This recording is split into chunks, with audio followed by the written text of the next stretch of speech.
Number 10. Hot Rocks. Hot Rocks comes to us from Marvel's amalgamated superhero world known as Warp World from Infinity Warp. Infinity Wars? Infinity Wars, I think, or Infinity War. So many wars happen in infinities. This is true in Marvel. This world was created by Gamora, who using the Infinity Stones folded the universe in half, purging the souls of its superpowered community. One of the awesome mashups we got from Warp World was Hot Rocks, a combination of Johnny Storm, aka the Human Torch, and Benjamin Grimm, aka the Fantastic Four's The Thing. Hot Rocks appears to have powers that paid tribute to his namesake. He was made of rocks, and he could get hot. Benjamin Storm, as he was known, was the brother of Reed Storm. Together, these two made up the superheroic duo known as the Terrific Two. Number 9. Iron Lantern. From the Amalgam comic universe, Iron Lantern is of course a millionaire who is in charge of Stark Aircraft. While he was working on a flight simulator, it straight up took off and flew him somewhere. Quite the simulator that is, not too shabby. Stark crash landing on the ground, injuring Stark. He realizes he was brought to a crashed alien spaceship. The spaceship belonging to none other than Roman Sur, who died before getting a chance to talk to Hal Stark. Not being in the best condition after the rocky landing, Hal started working with newfound tech on a new suit. This Green Lantern upgrade of a suit saved his life for sure, but it also gave him the power to create anything out of this green energy. He used a battery that reminded him of a lantern to do so. He then went on to fight the aliens that had shot down Roman Sur and continued fighting enemies such as Madame Sapphire and Mandarin Estro. Number 8. Deadeye. Deadeye is from the Amalgam Comics universe. Yeah, I'm not just going to abandon Amalgam, but I cannot deny that there are lots of mashup worlds out there that deserve to be explored in addition to Amalgam. Deadeye is a combination of Deadshot from DC and Bullseye from Marvel, both of which are known for being villains, and also known for being great shots. Deadeye is the one responsible for shooting out Dare the Terminator's eye, and was killed in the Amalgam universe by the assassin Cat's Eye, aka Elektra Kyle. Previous to this, he attempted to team up with fellow villainous assassins Lethal and Wired, working for the big boss known as Big Question, in an attempt to get revenge on their mutual enemies, of which Cat's Eye was one. Unfortunately, she got the jump on him before he could take her out. Number 7. Dr. Strangefate. Strangefate is the combination of both the big two's mystical heroes, Dr. Fate from DC and Doctor Strange from Marvel, though weirdly enough his true name happens to be Charles Xavier. Strangefate was one of the few to survive the destruction of the Amalgam universe when threatened by a character known as Access. He hid himself deep within Doctor Strange's mind in order to live on, and after influencing Doctor Strange, ended up back in the Amalgam universe, which Doctor Strange preserved and kept safe in a pocket dimension, mostly to contain the irksome Doctor Strange fate. Number 6. NIGHTCREEPER. Born a metahuman, Kurt Ryder, a combination of Nightcrawler and Creeper, has a pretty vague past up until his time as an acrobat in the circus. He worked there for a while until he was kicked out for looking and smelling too freakish, and for a while he had nowhere to go. Fast forward a little bit, we see Kurt join the New Blood alongside a bunch of other amazing combinations of heroes and mutants, and eventually this team turned into the Justice League X-Men with Kurt as a founding member. Generally just used as comic relief, this character didn't really have many serious stories until he had to get real for a second with Angel Hawk, as both of them had fallen in love with a team member and it was causing some serious problems for everyone. Skip ahead once again to the Armageddon agenda and we see NIGHTCREEPER end up in jail alongside many other meta mutants, held there by none other than the JLA. Number 5. Dare the Terminator. Dare is the combination of Daredevil and Deathstroke, but female. Also, not going to lie, I just kinda love the idea of a female Daredevil. I just think the design of Dare is so cool. She is blind, but she wears an eye patch, as one of her eyes was shot out by Deadeye, who himself is a combination of DC's Deadshot and Marvel's Bullseye. So pretty villainous all around. Dare's real name is Slade Murdoch, and she first appeared in the Amalgam comic Assassins. Number 4. Moonwing. Before becoming Moonwing, a combination of Moon Knight and Nightwing, Dick Grayson was an acrobat in a local circus until he was forced to leave due to his rather aggressive split personality known as Mark Spector. This scared a lot of people away from him, but not Bruce Wayne, a man who saw nothing but potential in the young boy who brought him in as an agent of S.H.I.E.L.D. Now known as Moonwing, Dick had an outlet for his aggressive side, and this actually helped him reconcile with this part of him, and he was able to live a rather normal life from there on out. While Dick went to college, his protege Jason Todd took up the mantle for a while. However, he was killed on a mission and Dick donned the costume once more because he felt really guilty about Jason's death. Now unknown to him, Jason's body was recovered by Hydra, who grafted cybernetic body parts onto Jason and brought him back to life as Deathlock. Deathlock then ambushed Moonwing while he was on a mission for S.H.I.E.L.D. and tried to kill his former mentor, who he blamed for his new robotic body. Moonwing was then forced to battle Deathlock, resulting in Jason's death for real this time, at his own hands. Number 3. Dr. Doomsday. From the Amalgam universe, Dr. Doomsday is rather terrifying. So Victor Von Doom would often experiment with cosmic ray shielding, right? He would set up camp on Earth in a safe base. Meanwhile, the future challengers of the Fantastic Four monitored the progress from a space shuttle. Now, of course, not being the coolest guy ever, Victor Von Doom deactivated the shielding on this ship and took off when it crash landed. So Doom was curious about Doomsday. A lot of Doom in this one, eh? One day during an examination, one of Doomsday's bone fragments shot out into Victor Von Doom's face. Oopsie daisies. So the DNA started to make its way in and gave us the lovely Dr. Doomsday, who is actually responsible for American Girl's death. I like the look of this guy a lot. He just looks like he's on skis, the green hood, spiked face, just looks like the definition of trouble. Number 2, Moon Squirrel. Moon Squirrel also comes to us from Warp World. She is by far the cutest and coolest Warp World hero, in my humble opinion. Moon Squirrel is Lunine Laugh-A-Green. Like Moon Girl, she is recognized as being one of the smartest people on the planet with a genius level intellect, especially when it comes to tech and inventions. When young Lunine befriended a giant squirrel who had undergone pterogenesis, so I guess an inhuman squirrel, her life was changed forever. She adopted the mantle Moon Squirrel, taking inspiration from a name her classmates referred to her by, Moon Girl, and became a hero. She's a combination of Marvel heroes Moon Girl, aka Lunella Lafayette, and Squirrel Girl, aka Doreen Green. And finally, number 1, Soldier Supreme. Okay, for this last one, I would pay a stupid amount of money to see this in a theater. Soldier Supreme makes his debut in, you guessed it, Warp World. So of course he has the combined powers of Captain America and Doctor Strange, which you probably guessed at this point, which already makes him one of the most badass dudes ever. Also appearing in Infinity Wars issue 3, weak and small Steven Rogers volunteered in a US military experiment to become a super soldier. Sounds familiar so far? Right on. The serum, however, was just a cover for mystic rituals. Spooky wookie. So he got some pretty amazing powers from it, leading the Howling Commandos of Hogarth alongside Dum Dum Fury and Bucky Wong. Number 10. It's Wonder Woman and Storm. This is not the last time I'm going to use a character from the Amalgam universe, because this universe is awesome. A universe where the heroes and villains of the two comic book titans, Marvel Comics and DC Comics, finally meet. And as you probably guessed from the title of the video, some of these heroes fuse together. And thank the Lord they do, because we got frickin' Wonder Woman mixed with Aurora Monroe in her own comic book nonetheless. Princess Aurora of Themyscira, aka Amazon, could manipulate weather and fly while also still being incredibly skilled in hand-to-hand combat and having super strength and speed and all that good Wonder Woman stuff. She is a beast. Or I mean a storm. Wait, no, I mean an Amazonian. She's all three, minus the hero beast. God, that was a bad joke. Look, could you imagine this in the theater though? I'm getting tingles. Number 9, Green Lantern and Bruce Wayne. Of all the Dark Knights recently introduced in Dark Knight's Metal, aside from their leader, the Dawnbreaker stands among the others as one of the most creative and possibly most terrifying combinations. This blending of Bruce Wayne and Green Lantern, while based on two heroes, is definitely not a good guy. After Bruce Wayne's tragic loss of his parents, the Green Lantern ring comes to him and grants him the powers of a Green Lantern. Now, if you know Batman, you'll know that he has likely one of the strongest wills on the earth. So strong, in fact, that it allows him to overpower the programming of the ring and do things Green Lanterns are not supposed to do, like using his monstrous hard light constructs to kill criminals.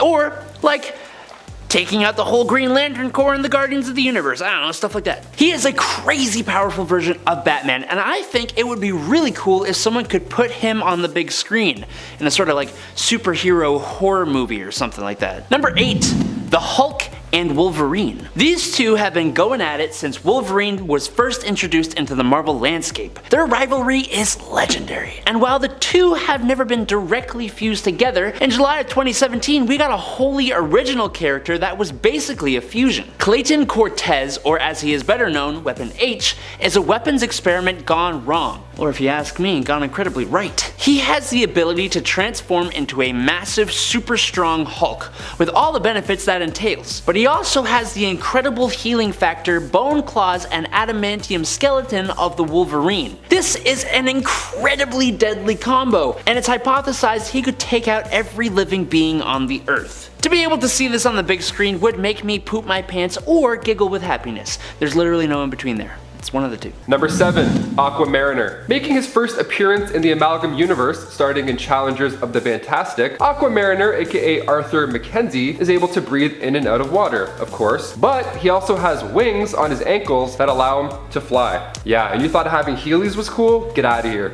Wings? You'd never be late, not once. And if that wasn't cool enough, he's also great at handling his grappling trident. From Marine Mystery number 1, we find Prince Namor as the lone survivor of the underwater city of Poseidonus. And after the loss of his wife and son, Arthur Mackenzie went to Surface World where he would protect the oceans from further harm. And with the coral reefs disappearing more and more every minute, that would be a pretty good time for Arthur Mackenzie to pop out in our world, I would say. Number 6, Diamond Patch. Diamond Patch is the amalgamation of Emma Frost and Wolverine, and as such comes to us from Marvel's Warp World. He boasts of strong diamond claws instead of adamantium coated ones, and often wears white like the mutant White Queen Emma Frost. He also sports an eye patch, his look seemingly also inspired by Wolverine's undercover identity during his time in Madripoor, Patch. No one would have ever guessed that it was secretly Wolverine. Looks just like him. Hence the code name Diamond Patch. Diamond Patch is also known for being a powerful telepath as well as for his business acumen. Number 5. ARACHKNIGHT. You find some pretty awesome things in Warp Worlds. ARACHKNIGHT is among one of my favorites. And as you may have guessed by now, ARACHKNIGHT is the amalgamation of Spider-Man and Moon Knight. Pretty bad.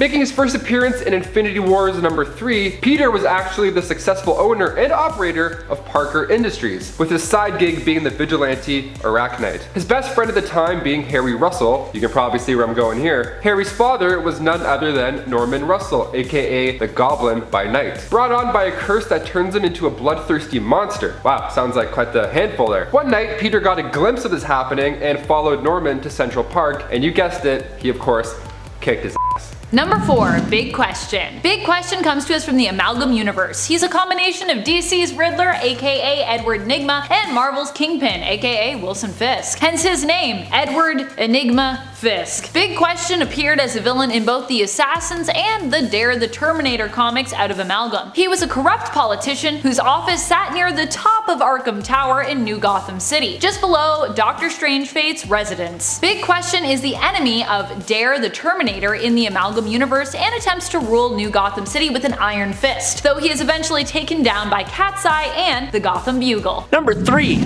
Iron Man and Doom. After the events of Secret War, Victor Von Doom, who was God King of Battleworld, returned to the main Marvel universe. But not as an evil Dr. Doom self. No, instead, he returned to eventually become the infamous Iron Man. He took on Iron Man's incredibly capable Model 51 Model Prime armor, and combined it with both his aesthetic and his awesome cape, and used it to do battle with some bad guys and change the public opinion on him. He was both incredibly cool and incredibly powerful, using a combination of Iron Man-like abilities and tech alongside his sorcery talents. Now that Robert Downey Jr. is no longer Iron Man, there is sort of like a vacuum to fill that spot. It would make such a crazy awesome story if Doom was to jump in that place, creating conflict with all those who love Tony, and while I would hate it if they introduced Dr. Doom like that, at least we would be getting him at all.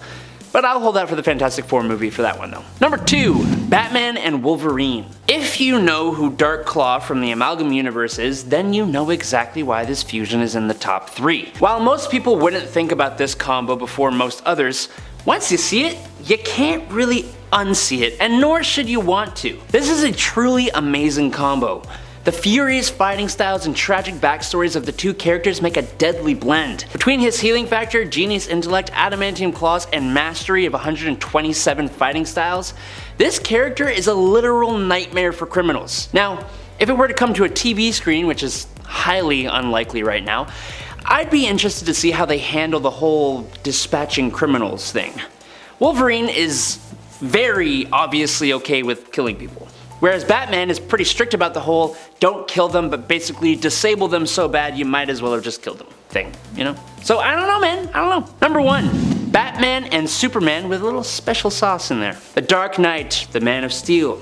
They are the two finest heroes the world has ever known, and together, their combined might stands in the face of the greatest threats the world has ever known in World's Finest. In the extremely recent 4th issue, when facing a Neza-possessed Green Lantern, the two heroes realize that being possessed, Green Lantern's willpower must be weakened. Not enough for either of the heroes to oppose, but definitely enough for both of the heroes. Together they both focus hard enough on drawing the ring to them, and it somehow actually works. It flies towards them, but instead of landing on only one of them, the ring fuses the two heroes together into one of the coolest things I have ever seen in my entire life. This Super Batman with a little bit of Green Lantern is able to take on the Possessed, Firestorm, Red Tornado, Wonder Girl, John Johns, Kid Flash, and Black Canary all by himself, and even fight Nezza to almost defeat him before the fusion wore off. The look of this fusion alone was enough to make this spot, but the capability of them, done. Hands down, the best. Number one. Number one. Number 10, Super Soldier. Clark Kent of the Amalgam Universe is a combination of Superman and Captain America and has a very similar origin story to good old Steven Rogers, as he was injected with the Super Soldier formula during World War II. However, there is a little fun twist thrown in there as he was also subjected to solar radiation. Now this fun mix of chemicals and light gave Clark all the powers of not only Captain America, but also Superman for some reason, so that means he can fly, is super strong and fast, has heat vision, and just, you know, a whole mess more. By March of 1942, Super Soldier had pretty much single-handedly won the war until Ultra Metallo, a giant robot sent by Lex Luthor, appeared on the scene. True to his Captain America half, he sacrificed himself to take down the giant robot, and the two were submerged in icy waters. And then 50 years later, Clark's body was discovered by the Judgment League Avengers, and after it was thawed out, he became their de facto leader. Now it wasn't too much long after that he discovered Lex Luthor was still alive and well, and he had partnered with Hydra and revived Metallo, but Clark was able to easily take them both down. Number 9, Spider-Boy. Spider-Boy popped up in his own Amalgam one-shot, but also got a team-up issue as well following that. In his team-up issue, we saw him joined by the Legion of Galactic Guardians 2099. That team is a huge combination of DC's Legion of Superheroes and Marvel's Guardians of the Galaxy, in addition to their 2099 timeline. So, that was a pretty big team up. Spider-Boy himself is a combo of Spider-Man and Superboy. In the Amalgam universe, he was the attempted clone of Super Soldier created by Project Cadmus. But the cloning process went slightly wrong, and instead, the clone that would become Spider-Boy awoke prematurely, becoming conscious at a younger age than Cadmus had initially expected. Number 8, Speed Demon.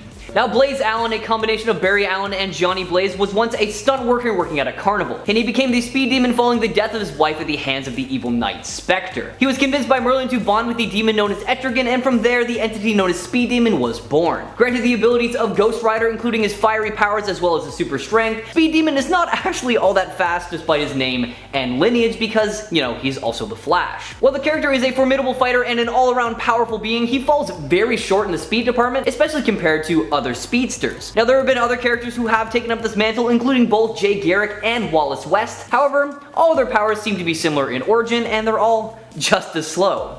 Number 7. Thor and Groot. Thank the gods of the universe that Jason Aaron exists.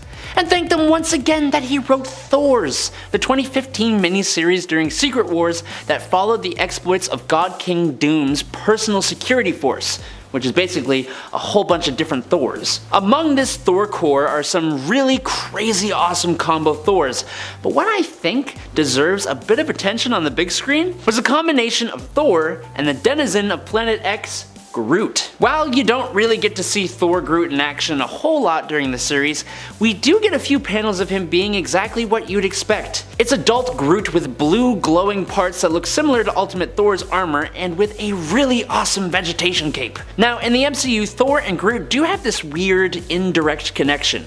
Groot literally sacrifices his arm to give Thor his new weapon, Stormbreaker. I can't help but wonder what it'd be like if when Groot becomes an adult again, he wields that hammer or maybe like makes another similar kind of thing. I'm not saying it's gonna happen. In fact, there's a very, very large chance it never will happen, but what I am saying is that I would like to see it. That's all. Number 6. Iron Man and Thor. With all the times I have talked about Warp World, I have not had the chance to talk about my favorite warp from it. Stark Odin's son, the son of Howard Odin, the chieftain executive of the Aesir of Asgard, was an ambitious but arrogant god who dreamed of becoming an ironclad warrior. His arrogance drove his father to banish him from Asgard to learn some humility. He landed on Earth not knowing how he got there or who he actually was completely, but he had extended knowledge of the technology of his people. Using his intellect and incredible drive, Stark went from nothing to the 5th richest man in Europe in 5 years. building up a tech industrial company under the name Sigurd Stark. Now while in a drunken depression, he wandered into a strange forested glade, only to be attacked and taken prisoner by dark elves, who forced him to make weapons with Eitri the weaponsmith. Can you guess what happened next? The two created a super Iron Man armor infused with rune magic, and Eitri revealed a warhammer made of cold iron that would supercharge the armor and restore Stark's strength. Forcing his broken body to move and lift the hammer, a bolt of lightning struck the workshop and Sigurd Stark rose once again, clad in the rune-inscribed armor of the Iron Hammer. Now tell me you don't want to see that in a movie, and I'll tell you that you're a liar. Number 5. Doctor Strange and Loki? Donny Cates' Doctor Strange run eventually has the god of mischief, Loki, taking over as Earth's Sorcerer Supreme. And it both makes sense and is a complete perversion of reality all at the same time. Loki carries his iconic horned helmet, but now dons the Cloak of Levitation and hangs out in the Sanctum Sanctorum. It feels wrong, but it looks cool. It makes sense, but also just no. In all honesty though, it is a really cool shakeup that leads to a kind of incredibly awesome moment when Strange takes back the title and also re-imprisons the Void. In the MCU, Loki is dealing with a lot of time foolery and alternate versions, and I can't help but want this Sorcerer Supreme Loki to at least make an appearance. Number 4. Batman and the Joker. By this point, I would be incredibly surprised if you hadn't at least heard of the Batman Who Laughs. He is a demonic version of the Dark Knight that hails from a dark universe where Joker is killed, but not before he infects the body and soul of Bruce Wayne with Joker toxin. The result is a Batman-Joker combo deal who sports a long black leather jacket, a long tongue, a bloody face, plenty of spiked clothing, and a whole squad of undead Robins. With the popularity of the Dark Knight's death metal stories and the Batman Who Laughs himself, I'm sure he is bound to make some kind of big screen debut at some point in time, and I for one hope I will be alive for it. Number 3. Bruce Wayne. Colonel Bruce Wayne, that is. And don't you forget it. Bruce Wayne is not actually Batman here. He's combined with another hero from the Marvel Universe who also prefers to go by his name alone. Yep. Nick Fury. Bruce Wayne of Amalgam is also dating another S.H.I.E.L.D. agent known as Black Bat, a combination of Felicia Hardy and Barbara Gordon, which, I'm not gonna lie, that sounds like an amazing combination. Bruce Wayne first appeared in the Amalgam comic Bruce Wayne, Agent of S.H.I.E.L.D., where we learned that he is out for revenge. When he was young, his spy parents were killed by Green Skull of Hydra, and he used his money and influence to take over S.H.I.E.L.D. so that he can use the resources of the organization to get revenge. Number 2. Dark Claw. Now speaking of Bruce Wayne, let's talk about Dark Claw, a combination of Batman and Wolverine named Logan Wayne. With a similar backstory to Batman, Wayne witnesses his parents' murder at a very young age and was then sent off to live with his uncle in Alberta. However, this also didn't last very long because his uncle was also murdered and Wayne was sent to live in a home run by nuns. When he was finally old enough, he left them and enlisted in the Royal Canadian Air Force alongside a man named Creed H. Quinn. And the two of them were then subjected to the Weapon X program, aka the Canadian Super Soldier program. It was there that the Wolverine half of this character came to be, as it was here he learned of his metamutant powers, and he had his bones fused with adamantium. Quinn, however, was not so lucky because through the course of the experiments he grew more and more insane and would eventually become the Hyena, a combination of Sabretooth and the Joker, and Darkclaw's greatest enemy. Equipped with all the powers of Wolverine and the vast knowledge of Batman, Darkclaw is just an awesome character. Number 1. Amazon. Also known as Aurora of Themyscira. That's right, this character is an amazing mashup of Storm and Wonder Woman. Let's be honest, Storm is basically a Wonder Woman, so this all makes sense to me. She has the combined powers of both Marvel's Mutant Storm and some of the elements of DC's Wonder Woman, Princess Diana of Themyscira. After her parents both perished in a storm caused by Poseidon which sunk their boat, young Aurora herself, who was also present, almost drowned, but instead was saved by the Amazons. They rescued her, and Queen Hippolyta adopted her and raised the young girl as her own, alongside her other daughter, Princess Diana. Aurora had metahuman abilities which allowed her to control the weather, and when they manifested, her Amazonian sisters also encouraged her to use them to forge a lasso of lightning, which also compelled those ensnared by it to tell the truth. Everyone deserves a lasso of lightning. So cool!